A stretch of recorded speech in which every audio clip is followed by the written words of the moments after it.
Hey, welcome back to another video where Barron and I are building our own off-grid house out of concrete in the Colorado Rocky Mountains. This door itself is to 80 inches. To get a scale of the slope of the roof, we're taking a look at Dylan and Casey's design to see how big the header section is here versus how big it is in real life. So it's about 16 inches. And in real life, it's about 16 inches. Cool. Just under, which is better. We want a 2/12 pitch roof because we'll still, in like a giant snow load, we'll still have to help the snow come off of it, but it'll be built plenty sturdy for like a big snow load. The 2/12 means that for every foot horizontally, we drop 2 inches.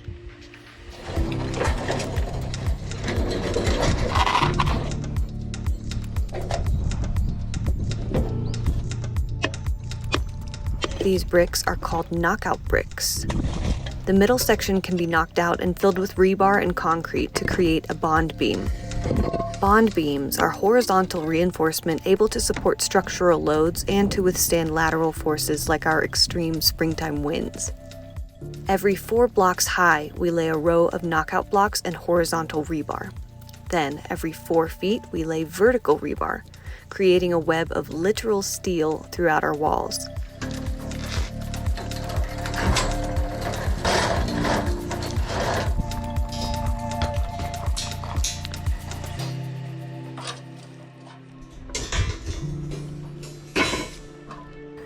We're doubling up the rebar in these big gaps here and here because that will like take some of the weight off of the wood so that the rebar bears the majority of the weight, and just to make sure it's double strong. But we're gonna put posts here where these temporary ones are, so that'll bear a lot of the weight too. We're just being overly precautious and overbuilding everything. On the south side of our home, we have a wall of 3 sliding glass doors.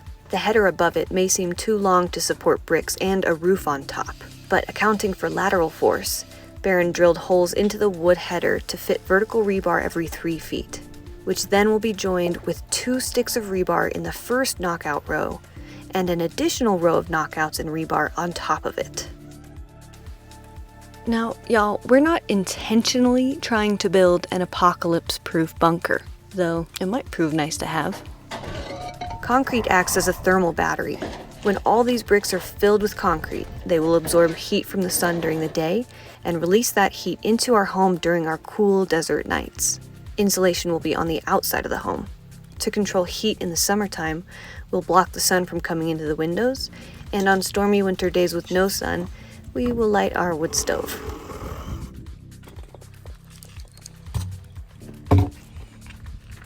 Oh, I like it. Even though that's not obviously where it's going to go, it just helps give perspective as to what a door and a window is going to look like. And it just helps to make it feel a little bit like what it will feel like. I was worried that we wouldn't have enough windows when like being over on this side, but just with all the windows here, it'll be pretty awesome. A lot. Good job.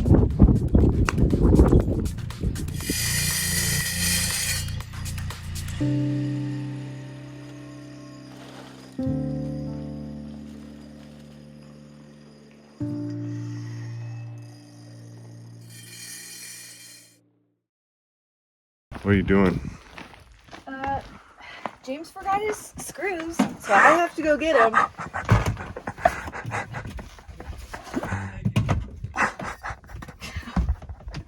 Here you go. So isn't Elsa such a sugar? Whenever I screw up, she comes to my rescue. That's awesome. Yes, I do. And while I'm running back to James and Doreen's to grab screws that he forgot, let's take you backwards to Barron and James's 53-hour drive to and from Oregon to pick up a new sawmill. What's our situation? It's a desolation. That's what our situation is. Desolation situation. We've gone through a whole half tank of gas without seeing a gas station. Eastern Oregon is desolate. I thought we made it through the rough part when we got through Utah, but no, more desolation came. We're gonna make it. It's like 93 degrees. Yeah, so it won't be a bad walk. through the desert with no trees. This downhill might save us.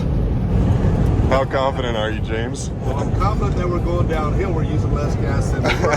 That I am confident of. I feel like if we run out, somebody will bring us gas. If we gotta walk 8 miles either way, that would suck.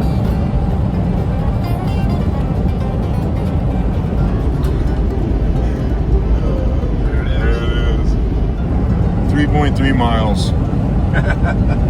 We're still rolling. Yeah, we're still rolling. 2 cars behind us, so if we can- look real desperate, stick our Yeah. thumbs out as we roll to a stop, maybe we'll stop and help. I'm hoping that we get there. Yeah, likewise. What are we going to do if we do? What are you going to buy to drink if we get there for a Celebratory. celebratory drink? What will it be? Red Bull all day. Just because that's been my drink of choice. Hey, I'll join you with that. Okay, Red Bulls if we make it. Look at that guy, he's got plenty of gas. Show off. I know it. Look at him go. That's such a ripoff. Hey, look at your farmsteads. Oh, that'd be handy. They got gas. Look at there. There's a car. I wonder if we can siphon out of that. Yeah, we did it. Woo! We're here. Look at those flowers. Look That at makes that. me feel good to see those Goodness. flowers. Look at that gas This is pump. beautiful. Should we get a gas can? Did you hear Suka making noise too? did not realize that there was no gas. And when I pulled up there, I said, I have never been so glad To buy gas. to buy gas until I went in and paid for it. And then I wasn't so happy anymore. It was $6.75 a gallon. Red Bull. Gives you wings. That's their slogan. Hey, We could have used some wings. cheers. Thank you, sir.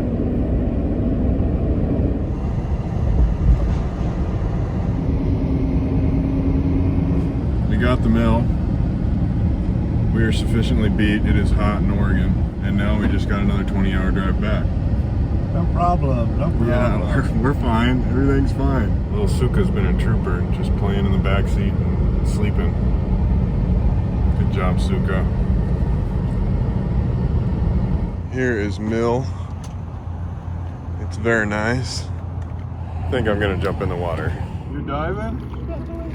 Alright, I'm diving. Alright, me too then.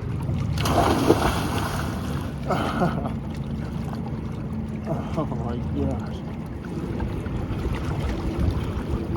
It's awesome. Yeah, it does.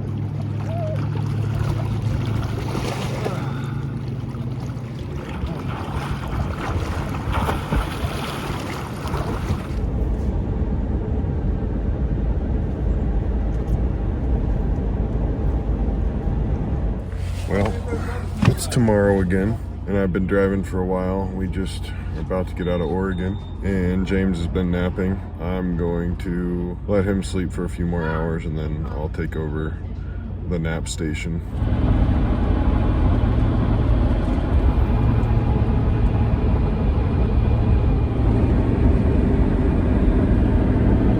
Seven hours left. When I woke up, James said, "Hey, you know what? There's a place right off the highway we could go take hang gliding lessons. What do you think?" Dead serious. He's not joking. Well, I've wanted to do this for a long time. This is one of the best places in the world to do it, right here. They've always got good wind. Hopefully today they would. Who knows? I'll call them and find out. 4 more hours. How we feeling? Good. I usually get really fired up as we get closer to home. Yeah, it's nice living somewhere that you like. Yep. So when you get home, it's exciting rather than depressing. That's for sure. If you live at a place that's depressing, it's time to look for someplace else to live. These are facts.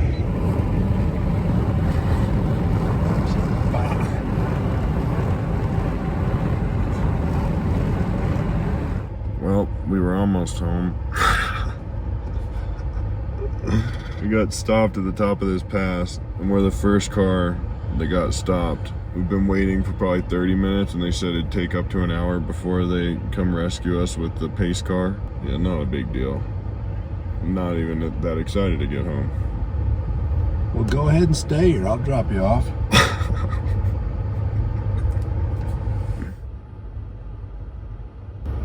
Yay, it's happening. Freedom.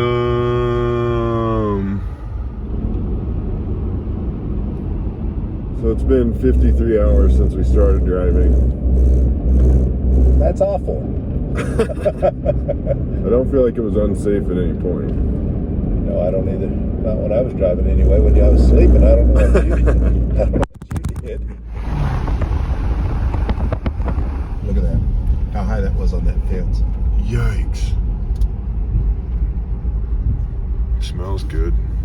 Oh, yeah. It was probably 2 feet deep across the road at least, wasn't it? Wow. So where did it rain? Further up or right here? Or right here? Great evening. Maybe that's why we got stuck for an hour. Why's that? So we didn't get washed off the road. There you go. That's what you get for all your complaining, Barron. You were the one doing the complaining. See, Yeah, I had that. You were happy. I had that sense that it was by design that we were supposed to be sitting totally. there, and you just totally missed that. I know, that's my bad. I learned so much from you. Oh my goodness. Love you, man. Hey, that was great. Thanks. I can't believe how fun that was. Thanks so much for going with me. I really appreciate it.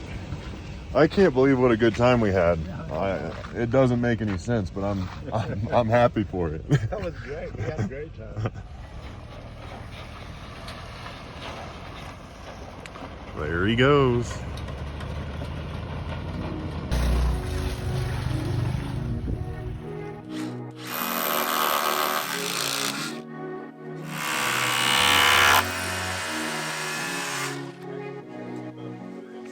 What we're doing this for is the block are going to go up at an angle. In other words, they're going to step up.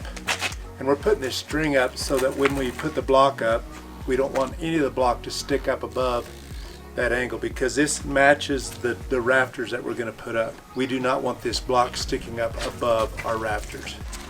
What's the difference between smart and being a smart ass? You walk a thin line there. Okay. It's not a lot off. Like an inch.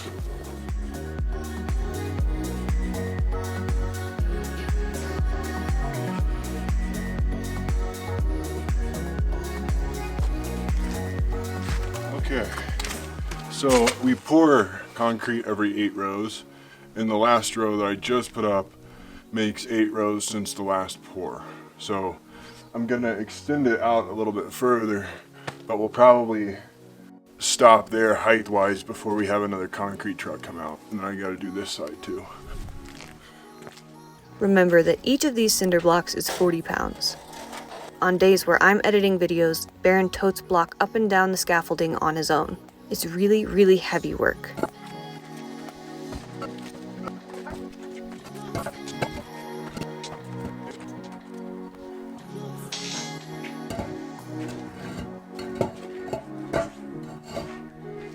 It goes much faster when we work together, and this pace is really as fast as this process is able to go no matter how many people we have, since you can only stack so much block on the wall before having to get down and move the scaffolding. While this work is challenging, it is equally as rewarding. We get to see our walls come up extremely fast. We had to stop because it started raining and it keeps feeling a little bit too sketchy to be on the scaffolding. And there's lightning around. It shouldn't last long, but we have a lot of other things to do anyway. Like edit a video. This is last week's video. It's taken me a long time to put together because it's currently sitting at over 30 minutes. It has been very interesting finding the balance between working on the house and working on videos about the house. I haven't found a balance. Sometimes I do more of one, sometimes I do more of another. Last week I didn't even upload because there was just too much happening.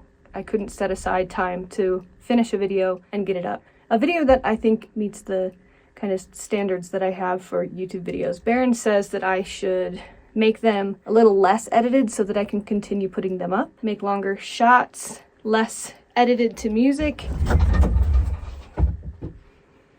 We've had this discussion on this channel before. Should we change the quality, lower the quality, but it's not necessarily lowering the quality? Do we make them a little bit less edited, a little longer format, and have more videos posted? Or do I post them when I can and keep them kind of to the same quality level, same like edit level that I do regularly. We knew this would happen.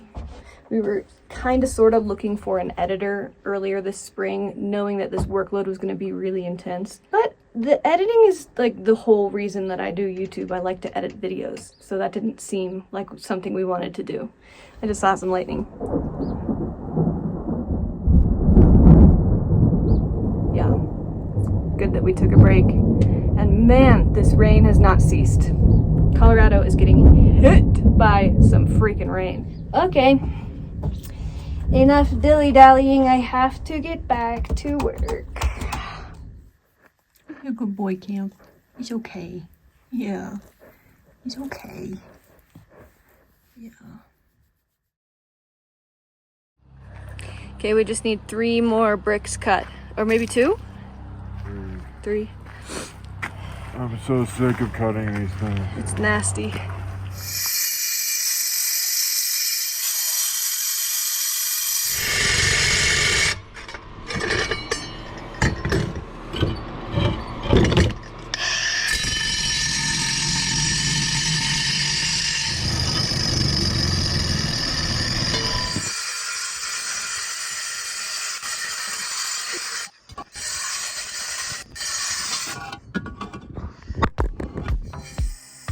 Now that we're on our second section of 8 blocks high, we are waiting for availability of a concrete truck to come and fill them.